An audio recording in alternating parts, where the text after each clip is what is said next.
اللہ تعالیٰ نے جو انسان پیدا کیے ہیں ان کے مزاج مختلف ہیں. ان میں کچھ لوگ ہوتے ہیں جو قوی ہوتے ہیں ارادے کے، جو فیصلہ کر لیا ڈٹ گئے. کچھ لوگوں میں وہ قوت ارادی اتنی مضبوط نہیں ہوتی، وہ ادھر ادھر سوچتے رہتے ہیں. کچھ لوگ جسمانی طور پر بہت توانا ہوتے ہیں، کچھ لوگ جسمانی طور پر پیدائشی طور پر کمزور ہوتے ہیں. تو اگر کوئی قوت ارادی کمزور رکھنے والا شخص ہے، وہ بھی تو اللہ کی تخلیق ہے، اللہ کا بندہ ہے، خطاؤں کا ظہور ہو جاتا ہے، توبہ کرتا ہے، پھر کچھ عرصے کے بعد پھر خطا کا ظہور ہو جاتا ہے، پھر توبہ کرتا ہے. تو ہم تو یہ سمجھیں گے کہ ایک حد کے بعد پھر اس کی توبہ قبول نہیں ہونی چاہیے. لیکن حدیث سنیے.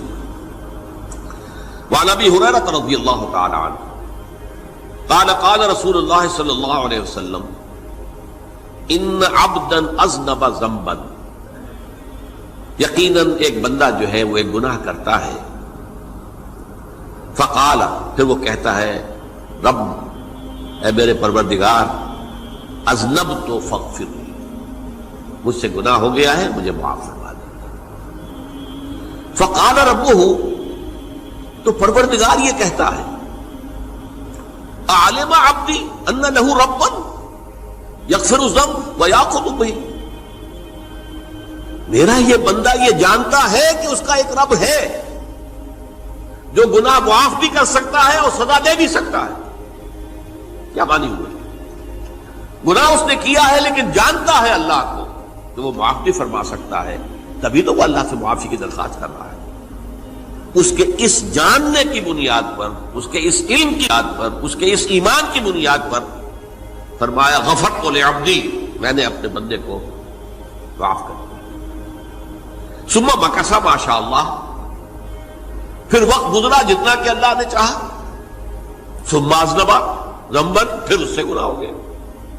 فقال رب اذنبت ذنبا فاغفر، پھر کہتا ہے پروردگار مجھ سے گناہ ہو گیا، پھر مجھے معاف فرما دے.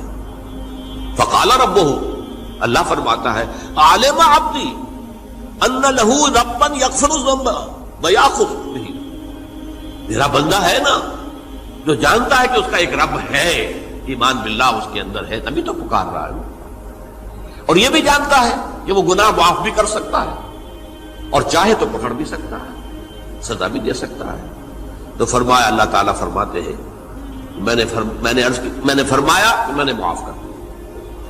ثم مکث ما شاء اللہ، پھر ایک عرصہ گزرا اس کے بعد. ثم اذنب ذنبا، پھر اس نے گناہ کیا. قال رب اذنبت ذنبا آخر، اس نے کہا پروردگار میں نے تو پھر ایک اور گناہ کر دیا، فاغفر لی، مجھے بخش دے. فقال اعلم عبدی ان لہ ربا یغفر الذنب ویأخذ بہ، میرا بندہ جانتا ہے نا کہ اس کا ایک رب ہے جسے وہ پکار رہا ہے، کہ وہ جانتا ہے کہ اسے اختیار حاصل ہے کہ چاہے تو بخش دے اور چاہے تو پکڑ لے. اس کے اس علم، اس ایمان کی بنیاد پر میں نے اسے معاف کر دیا. ایک اور حدیث، میں نے چونکہ اس گفتگو کے لیے ان احادیث کا تفحص کیا ہے، یہ تو بہت ہیں حدیثیں، میں نے ان میں سے کچھ چنی ہیں. ہمارے بعض واعظ ناصح وہ بھی کسی شخص کو روکتے رہے، برائیوں سے روکتے رہے، نہیں رکتا تو کہیں غصے میں آ کے اللہ تجھے کبھی معاف نہیں کرے گا. یہ کتنا بڑا جرم ہے، اس کا اندازہ کیجئے اس حدیث سے. تم میرے بندے کو میری رحمت سے مایوس کر رہے ہیں، کتنا بڑا جرم ہے، اس کا اندازہ کیجئے. یہ مسلم شریف کی روایت ہے عن جندب، حضرت جندب رضی اللہ تعالی عنہ سے، ان رسول اللہ صلی اللہ علیہ وسلم حدث، کہ اللہ کے رسول صلی اللہ علیہ وسلم نے ایک واقعہ بیان کیا. ان رجلا قال، کہ ایک شخص نے یہ کہا واللہ لا یغفر اللہ لفلان، کہ خدا کی قسم اللہ تعالیٰ فلاں شخص کو کبھی معاف نہیں کرے گا. وَأَنَّ اللَّهَ تَعَالَى قَالَ، اس پر اللہ تعالیٰ نے یہ فرمایا منزل نزیت اللہ علیہ، یہ کون ہے جو میرے اوپر حکومت کرنے والا آ گیا، جو میری طرف سے حکم لگا رہا کہ میں کبھی معاف نہیں کروں گا؟ منزل نزی، کون ہے وہ شخص؟ الذی اللہ علیہ انی لا اغفر لفلان، کہ میں فلاں شخص کو کبھی معاف نہیں کروں گا، قد غفرت لفلان، اس کو تو میں نے معاف کر دیا، واحبطت عملہ، اس شخص کے تمام اعمال میں نے ضائع کر دیے کہ تم نے میرے بندے کو مایوس کیا۔ یہ ہے جرم کی انکار۔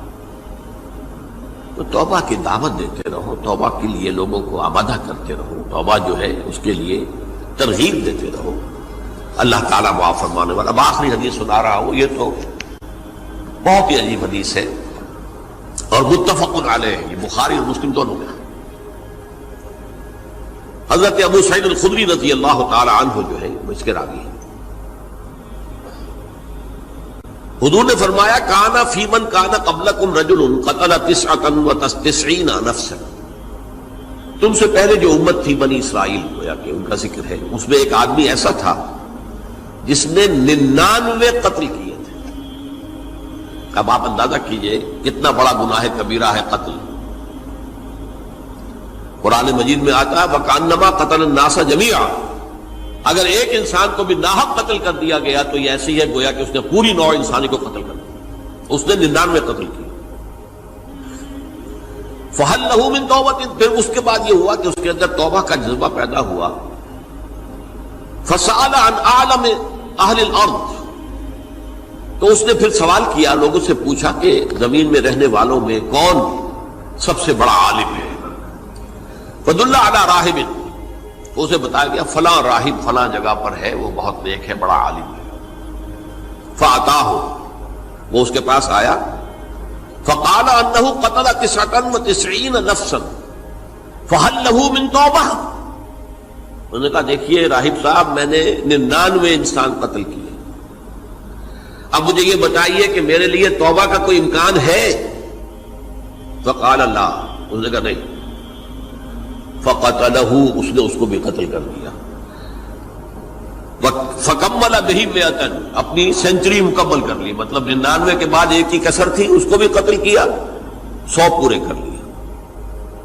ثُمَّ سَأَلَ عَنْ عَالِمِ أَهْلِ الْأَرْضِ، پھر اس نے پوچھا کوئی اور، کوئی بڑے عالم انسان ہو۔ فَدُلَّ عَلَى رَجُلٍ عَالِمٍ، پھر اس کی رہنمائی کی گئی ایک بڑے عالم شخص کی طرف۔ فَقَالَ إِنَّهُ قَتَلَ 100 نَفْسٍ، تو اس نے وہاں جا کر کہا کہ میں 100 انسان ہلاک کر چکا ہوں، قتل کر چکا ہوں۔ فَهَلْ لَهُ مِن تَوْبَةٍ، میرے لیے توبہ کا کوئی امکان ہے؟ فَقَالَ نَعَمْ، کہا کیوں نہیں، 100 قتل کیے تب بھی کیا ہے، توبہ کا راستہ دروازہ کھلا ہوا، مَا لَمْ يُغَرْغِرْ، جب تک کہ وہ گھنگرو نہیں بج رہا اس وقت تک تمہارے توبہ کا دروازہ کھلا ہوا ہے۔ فرمایا نعم وَمَن يَحُولُ بَيْنَهُ وَبَيْنَ التَّوْبَةِ، تمہاری توبہ کے درمیان اور تمہارے درمیان کون حائل ہو سکتا ہے؟ توبہ کا دروازہ کھلا ہے۔ لیکن ساتھ ہی کہا انطلق الی ارض کذا و کذا، اب تم ایسے کرو جہاں تم رہتے ہو وہاں نہ جاؤ واپس، وہاں کا ماحول اچھا نہیں ہے، معاشرہ اچھا نہیں ہے، ہو سکتا ہے کہ تم توبہ پر قائم نہ رہ سکو، تم فلاں جگہ چلے جاؤ، وہاں اچھے لوگ آباد ہیں، ان میں جا کر رہو۔ فإن بها أناسا يعبدون اللہ تعالی، وہاں ایسے لوگ آباد ہیں جو اللہ کی بندگی کرتے ہیں۔ فاعبد اللہ معہم، تو تم ان کے ساتھ مل کر اللہ کی بندگی اور پرستش کرو۔ ولا ترجع الی ارضک، اپنی زمین کی طرف اپنے وطن میں واپس بن جاؤ۔ فإنها ارض سوء، وہ بری جگہ ہے۔ فانطلقا، تو وہ چل پڑا، ہجرت کر رہا ہے، اس جگہ جا رہا ہے جہاں کا راہب نے بتایا تھا۔ حتی اذا نصف الطریق، جب آدھا راستہ اس نے پورا کر لیا، اتاہ الموت، موت آ گئی۔ فاختصمت فیہ ملائکۃ الرحمت و ملائکۃ العذاب، اب وہ جہنم کے فرشتے بھی آ گئے اس کی جان قبض کرنے کو، اور جنت کے بھی آ گئے۔ فقالت ملائکۃ الرحمہ، رحمت والے جو فرشتے ہیں جنت والے، انہوں نے کہا جا تائبا مقبلا بقلبہ للہ تعالی، یہ شخص توبہ کر کے اللہ تعالیٰ کی طرف ہجرت کر رہا تھا، اس لیے اس کی نیت کی بنیاد پر اب یہ جنتی ہے، لہذا اس کی روح ہم قبض کریں۔ وقالت الملائکۃ العذاب، اور وہ جو عذاب والے فرشتے ہیں وہ کہیں گے انہ لم یعمل خیرا قط، تو نے توبہ کے بعد کوئی نیک عمل تو کیا ہی نہیں، تو کس بنیاد پر اس کو تم جنت میں لے جاؤ گے؟ اس کو تو دوزخ میں جانا چاہیے۔ فاتاہ ملک فی صورت آدمی، تو ان کے پاس اللہ نے ایک اور فرشتے کو بھیج دیا آدمی انسانی شکل کے اندر، فجعلوہ بینہم، تو ان فرشتوں نے کہا بھائی ہمارا فیصلہ کرا دو، اس کی روح ہم لینا چاہتے ہیں یا ہم لینا چاہتے ہیں، انہیں حکم بنا لیا۔ فقال قیسوا ما بین الارضین فإلی ایتہما کان اقرب، کہ تم فاصلہ ناپ لو جہاں سے وہ چلا ہے اور جہاں جا رہا تھا اور یہاں اس کی موت ہو رہی ہے، تو کون سا فاصلہ زیادہ ہے؟ جب ناپا گیا، بلکہ ایک حدیث میں آتا ہے کہ اس پر اللہ نے زمین کو جو ہے حکم دے دیا، ایک طرف والی زمین تو سکڑ جا، دوسری والی جو ہے تو پھیل جا، تاکہ وہ جو جدھر جو وہ جا رہا تھا وہ زیادہ قریب ہو جائے بنسبت اس کے کہ جہاں سے وہ چلا تھا۔ تو اس فیصلے پر پھر جو فرشتے تھے جو کہ رحمت کے فرشتے تھے وہ اس بندے کو لے گئے جنت کے اندر۔ یہ ہے توبہ کی عظمت اور اس کی تاثیر۔